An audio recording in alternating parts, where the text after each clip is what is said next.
Garima Tyagi, the HR business partner, lead and diversity practitioner for Verizon in India. I come with 16 years of experience in the varied HR domains and talent-related aspects. In my current role, me and my team come together to support our businesses with talent strategies and initiatives across.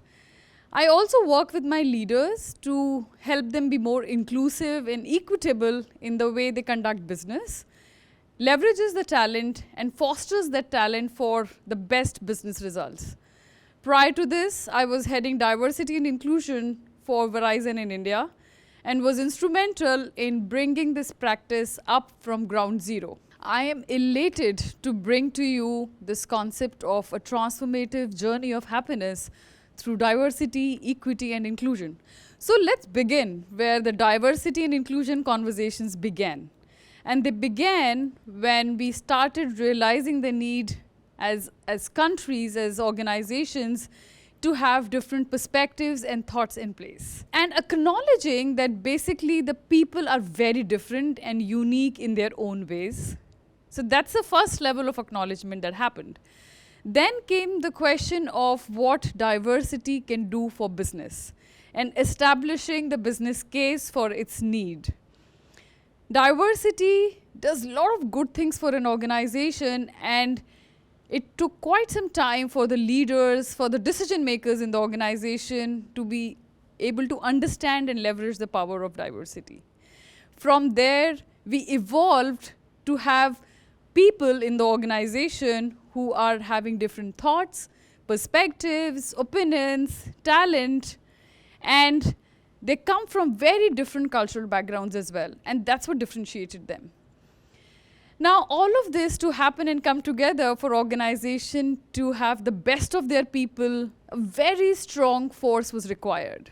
And that strong force was none other than an inclusive environment. So in order to thrive, an organization needs to unlock the power of its talent, ideas, thoughts, and perspectives by bringing the people from diverse backgrounds together, people who are of different cultural makeups, social economic backgrounds and status, people with different physical and cognitive abilities, sexual orientations, gender orientations, and so on and so forth.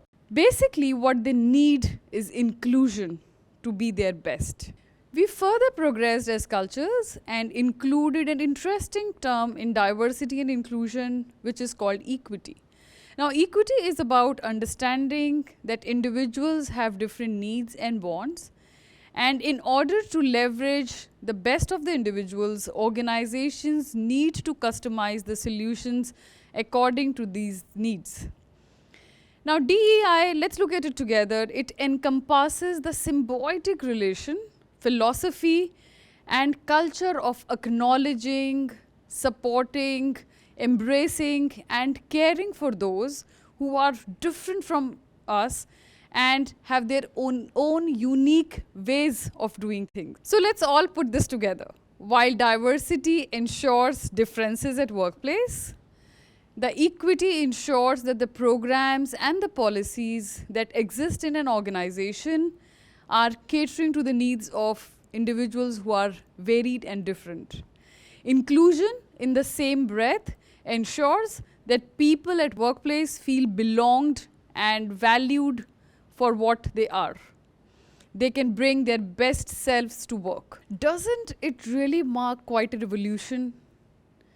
It's also imperative for us now to understand what's in it for organizations to talk about and practice diversity, equity, and inclusion. Well, it does impact the positive bottom line for the organizations. The financial performance of the organization improves. There is a lot of research work that has happened on these lines, and they talk lens and lens about the benefits that the environment of inclusion and diversity at workplace with the element of equity can bring. So as I mentioned, the decision making improves, the financial performance improves, the engagement levels of the people and the sense of belonging improves, which has a positive impact on how long an employee wants to stay with an organization, how best can an employee go above and beyond for a particular work that's been given. It also positively impacts the way the leadership takes decision, which impacts more group of people in a very diverse way.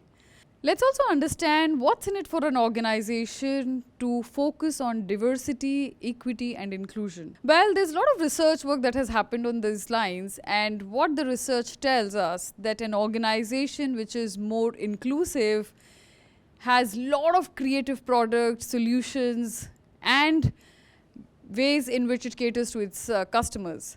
It has more market share because it can cater to diverse customers and their needs, given their workforce is diverse in nature as well. There's positive impact on the bottom line of the organization, its financial results, its people are more engaged at all times. They are willing to go above and beyond in making things happen for the organization. A happy employee leads to a happy customer, and a happy customer leads to the increase in the shareholder value. And that's what an organization tends to gain by focusing on DEI as a practice. Let's now move forward and come to the existing times. And here we all witnessed something which was really, really unprecedented. And we hit pandemic 2 years back. Now, pandemic has definitely changed many things in our lives, but very importantly for diversity and inclusion, there are so many things that have changed. Let's have a look. First, of course, the life became, tough for the people who are caregivers, and they had to do a really balancing act between what was required at home vis-a-vis what was required at work. And organizations really have to provide solutions for the work models for this particular group of people and meet their needs. Second thing, what we saw also was that flexibility became the need of the hour. The flexible work models is what was fitting the bill for the employees who had diverse needs. So that's another thing which really happened. AI and the technology came big time into recruitment. Another thing which is very important for us to look at is how it has impacted people and their jobs who were really in the minority groups. We've seen the decline of women representation at the workforce globally because of this particular unprecedented times. Pandemic also led to the emergence of digital skills and people with emerging technology skill sets. And that has actually widened the gap between the demand and supply of the diverse talent pool at work. And there is a huge fight of this talent pool amongst the technology organizations in the industry today. What has also emerged is the need for developing inclusive leadership at workplace. We are now focusing a lot on the policies that need to push the DEI agenda forward, especially in a hybrid workplace model, because most of the progressive organizations, large organizations today are working with this concept of hybrid workplace. All of this changed something significant else, and that was the shift of the focus to employees' well-being and happiness, and that to intrinsic happiness that organizations had to start focusing on. Now, everything in life which is significant has its own life cycle, from gestation phase to growth to maturity and decline. In 1760s, when the industrial era actually began, the machines were at the epicenter of growth and development with human beings around it. Then we moved to the information era, where human beings replaced machines and became the epicenter. They were the resources at that point in time. Next, we moved to the growth phase of the information era, and the human collective, which was the human resource at that point in time. We started to have conversations about diversity and inclusion for the organizations. to ensure that these human resources are kept happy and engaged. Something unmatched is happening in all of this. As we start to move to the maturity phase of information era, the impact of diversity and inclusion conversation is moving from the business results and the bottom line alone to the happiness and the human life factor of individuals. So the human life and happiness lead to a stable and a happy workforce and an engaged employee base, which can do anything and everything which is required to make the customers truly, truly happy and be with the organization loyal for a really long time. Now, the evolved definition in today's world for organizations who are diverse and inclusive is about being empathetic. It's about having leaders who are practicing compassion at work.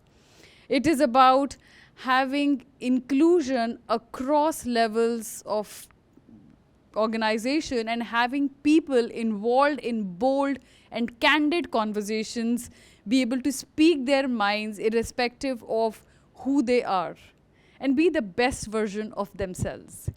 An engaged employee, as I mentioned, can go far and beyond to give their best. And that's what is the recipe for a really happy and stable workplace. I want all of us to take a moment and think about what is the need of the hour for an organization's effectiveness and success. Let's take a guess. It's about focusing on the happiness quotient of its employees and having an employee-centric approach to realize the DEI outcomes. It is about having the recognition of the needs of its individuals and have relevant solutions offered to them. And last but not the least, it's about employee empowerment. Now, I want to leave you with this thought. The latest World Happiness 2022 report shows a linkage between happiness and sustainability. Sustainability actually is a normative concept that focuses on the intergenerational equity and is commonly considered to have three dimensions: environmental, economic, and social.